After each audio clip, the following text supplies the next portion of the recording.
সকালবেলায় এখন মা আর আমি যাচ্ছি মাঠে। মা বলছে যে চল মাঠ থেকে ঘুরে আসি, তো সেই জন্যই আর কি যাচ্ছি মাঠে মায়ের সঙ্গে। মা নাকি শাক তুলতে যাবে, তো আমি ঘরে বসে আছি, তো ওই জন্য মা জোর জবরদস্তি করে আর কি নিয়ে যাচ্ছে।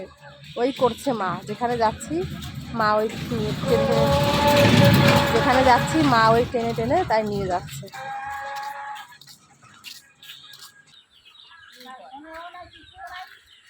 এই চলে আসলাম মাঠে, পুরো ফাঁকা মাঠ, রোদ্রে ভরা। তো মা এই যে এখন শাক তুলছে, আমিও তুলছি শাক। তো ওই শাকটা খেতে খুব ভালো লাগে, তো বিশেষ করে এই পোড়া নোটে শাক, মানে নোটে শাক, মাঠের নোটে শাক। তো মা কি সুন্দর তুলছে, আমি কিন্তু তুলতেই পারছি না। ওই দেখো,